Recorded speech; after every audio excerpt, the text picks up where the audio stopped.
Olá, amigos do canal, pela Luz do Evangelho, muito bom dia, muito boa tarde, boa noite, no seu horário que você está assistindo essa reflexão, mas eu desejo do fundo do meu coração que você esteja bem, sabendo que a espiritualidade, Jesus, o Mestre, ele está constantemente batendo nas portas do nosso coração, batendo nas portas da nossa consciência, para que a gente possa subir mais um degrau evolutivo, um degrau, sobretudo, moral, intelectual, para que a gente possa cada vez mais estar se aproximando daquele que é o modelo e guia, que é Jesus, e nisso a gente possa cada vez mais se desprender das coisas baixas, das coisas desse mundo.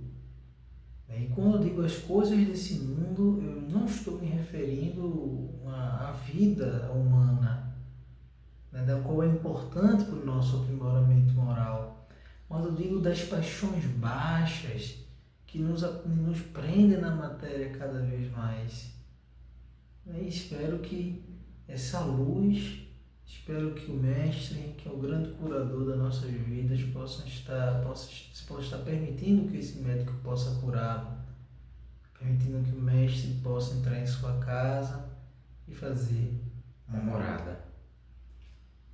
Nós estamos aqui voltando para o nosso estudo, para nossas reflexões na realidade, porque é sempre bom destacar que a gente não está fazendo aqui uma leitura hermenêutica, histórica, antropológica, mas sim lendo os textos e a partir dele trazendo reflexões e assim, evidentemente, por um caminho ou por outro, a gente vai acabar chegando nessas outras questões assim, mais técnicas, não é? E a gente viu no nosso encontro Gênesis capítulo 6, se tratava da corrupção do gênero humano. Como era um capítulo muito longo, aí não fiz a leitura de todos os versículos, até porque fica um pouco maçante, até mesmo por formato do nosso estudo. O formato do nosso estudo não permite, ler todos os versículos, 20, 21 versículos, como é o caso do capítulo 6. Então a gente viu sobre a corrupção do gênero humano, como o homem ele foi se tornando mal, corrupto após o primeiro assassinato, quando Caim matou Abel, e ainda foi cínico com Deus quando diz: porventura eu sou guarda do meu irmão. Então veio o outro descendente, o Sete, representando a aliança dos 70 vezes 7, posteriormente é vigorado Jesus o Cristo. E, enfim, daí isso vem a linhagem e surge Noé, que era um homem justo naquele tempo, corrupto. Tanto é que Deus diz que vai destruir a terra, vai mandar águas por 40 dias e 40 noites, e uma tentativa de recomeçar a sua criação. E a gente viu um outro ponto importante, que é não ler esse texto de Noé tendo em vista como se fosse uma história, sei lá, da Revolução Francesa, que tem registros históricos do que realmente aconteceu, e ler o texto de Noé como se fosse realmente olha, há uma veracidade, porque nós estamos aqui vendo a história do povo hebreu. O intuito do Pentateuco, do mosaico, de Moisés, Gênesis, Êxodo, Levítico, Número, Deuteronômio, é explicar a história, a tradição daquele povo. Não é transmitir uma história acerca de como de fato o mundo veio a existir e foi de 7 dias mesmo, e veio aquela coisa, Adão, Eva. Não. Espiritismo tem aqui na camisa ciência, filosofia, aí tem aqui religião, embaixo tem espiritismo, gente, mas assim, é ciência também. Então a gente tem que andar de lado a lado com a ciência, tendo em vista que o Espiritismo é uma ciência filosófica e que produz efeitos morais. Né? Então a gente tem que ter muita calma nessa hora e não se emocionar, porque senão a gente acaba repetindo erros e equívocos do passado.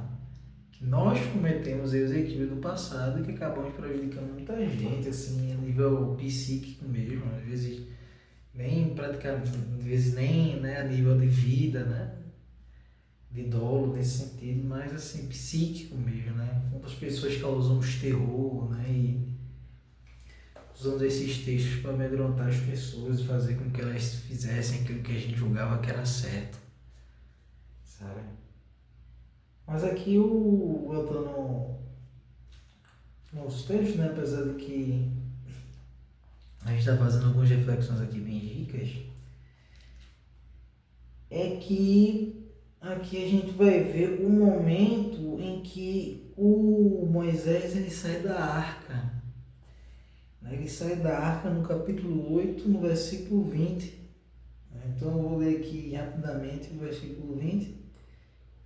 E diz: levantou Noé um altar ao Senhor e, tomando de animais limpos e de aves limpas, ofereceu holocausto sobre o altar.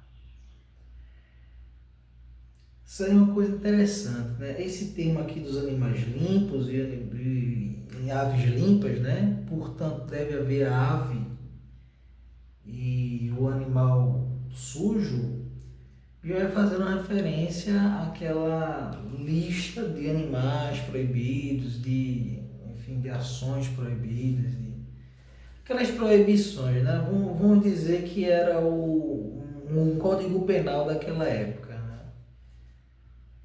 Era um código civil ético, uma legislação que o Senhor tinha passado, porque isso aqui já no final do capítulo 8, versículo 20 ao 22, depois já chega o capítulo 9, que é a aliança de Deus com Noé. E aí sim a gente vai ver sobre a aliança realmente, alguns detalhes, né? E é interessante, né? Vou ver só. Se alguém derramar o sangue do homem, pelo homem se derramará o seu, porque Deus fez o homem segundo a sua imagem. Né? Aqui falando do dolo, do matar, ter o seu semelhante.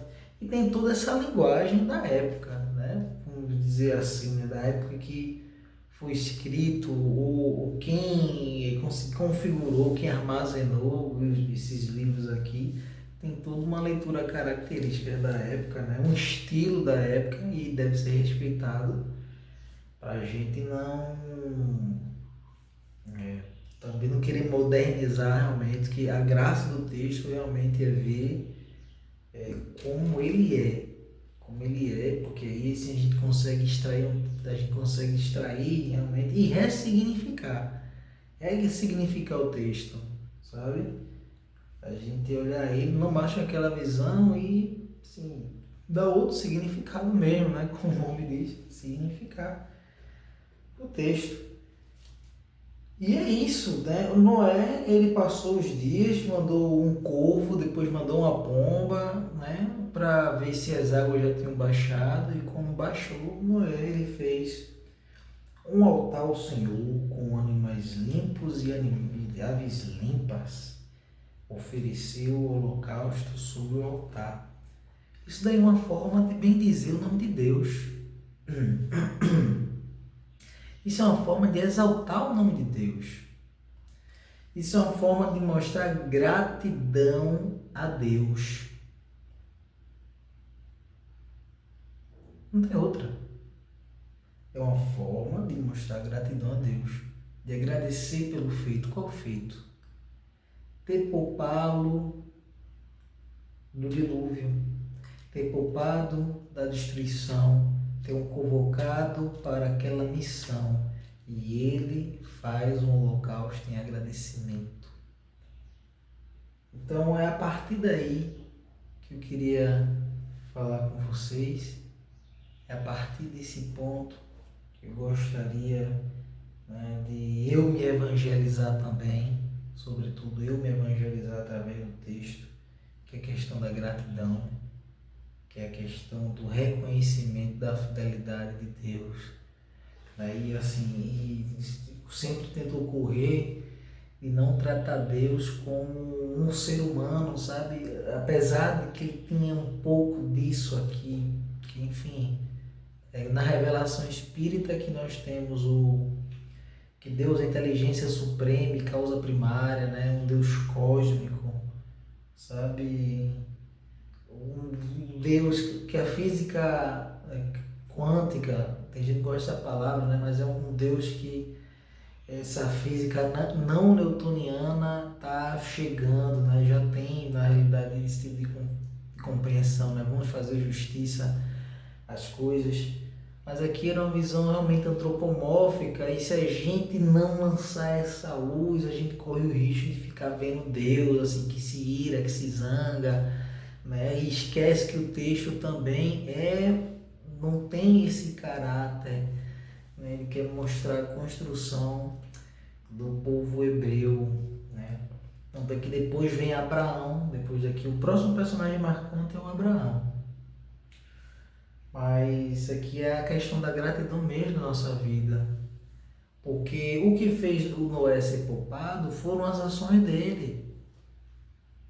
Porque Noé já era justo naquela época. Quando a gente pega no texto do passado, né, a reflexão antiga, a gente vê que Deus achou graça em Moisés, em Noé.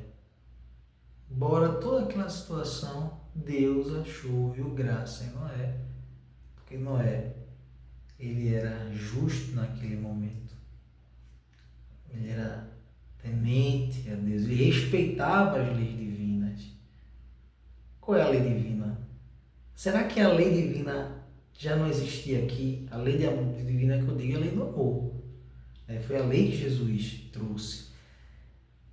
O princípio é não fazer o outro aquilo que você não quer que faça com você.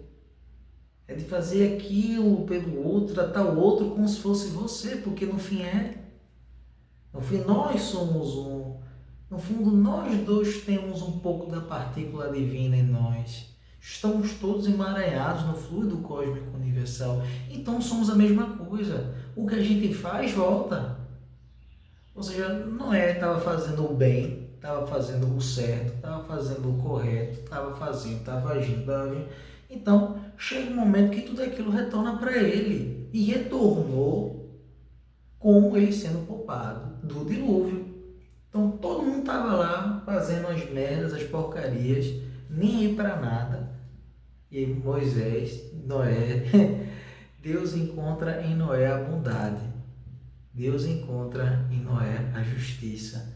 Deus encontra em Noé alguém que está se esforçando no bem, ainda que não tenha essa consciência. Ainda que não tenha essa consciência de Deus, que aqui não tem essa consciência. Né? Aqui era tudo muito primitivo, gente. Fumo, né? Logo com a racionalidade, quais seriam as roupas que aquele povo estava usando, os artifícios semânticos lógicos, né? Você está entendendo? Então eles não tinham esse nível de raciocínio aqui, não tinha esse nível de raciocínio. Então era tudo muito intuitivo, de saber, de fazer, saber depois, né? Tá vendo como é perigoso, né? Quando é necessário a gente ressignificar os textos do Velho Testamento, principalmente nesse início, né? Então há um feito intuitivo, e aí isso volta para o Noé como sendo salvo dessa destruição, desse apocalipse.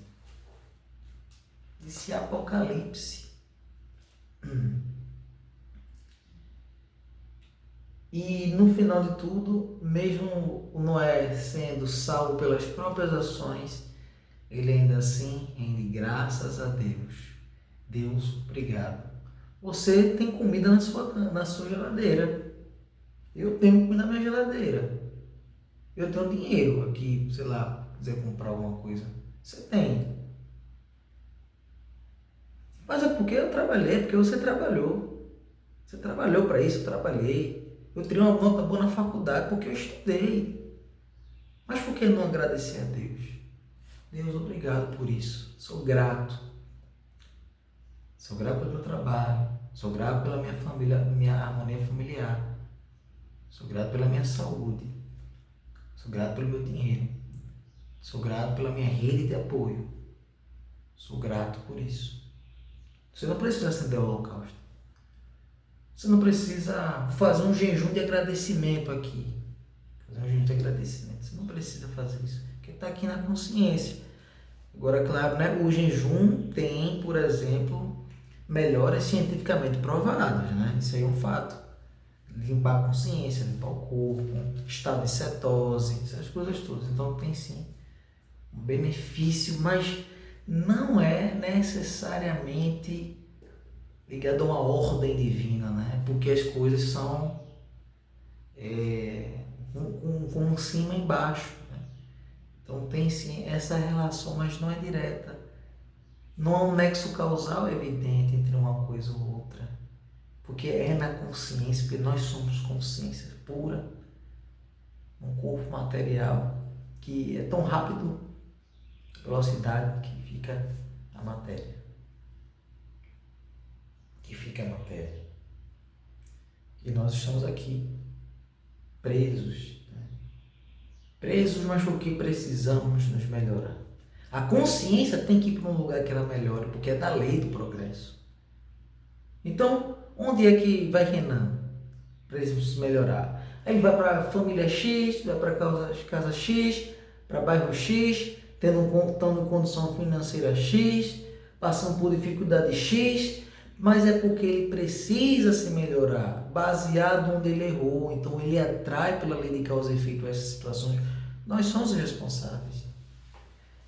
Nós somos responsáveis, né? E assim como as pessoas que estão aqui são mais conscientes, nós temos que nos responsabilizar e procurar melhorar, sobretudo moralmente, ajudando o outro. Tem como deixar a experiência do outro melhor, mais fácil, mais tranquila? Faça isso. Às vezes a pessoa está tão derrubada e chega outro para fazer assim, para soltar a outra. Fico naquele filme do Rei Leão, não sei se alguém já assistiu aqui. Tá o Mufasa, né, o pai do Simba, do leãozinho, e aí o irmão solta assim, vida longa ao rei, né? Soltar aqui, vida longa ao rei. É assim que a gente faz muitas vezes, vida longa para você, destrói a pessoa todinha. Sabe, fica a gente com esse papo de, por que tu fizesse isso, aquilo, outro. Cristão você é, viu? Cristão nós somos, quando nós fazemos isso, quando nós criamos pedra. Então vamos ajudar as pessoas, vamos ser gratos. Agradecer. Deus, obrigado por esse dia. Aqui tá escuro ainda, é 4. Eu tô sem meu relógio aqui. Mas eu comecei a gravar, acho que era 4h10. Cedo, compromisso. Agradecer, obrigado, Senhor.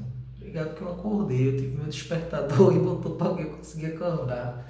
Bebendo a minha aguinha, geladinha. Tem minha câmera aqui, ó, camisinha aqui e tal. Obrigado, Senhor.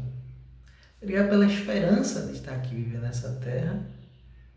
Obrigado porque eu vou sair daqui melhor. Vou sair daqui melhor. Vou sair. Tem coisa que eu não vou sair tudo melhor, não. Tem coisa que realmente vão ficar, né? Mas no que eu puder fazer, eu vou fazer. E agradeço a Deus por isso. Sou grato a Deus por isso. E foi o que Moisés fez.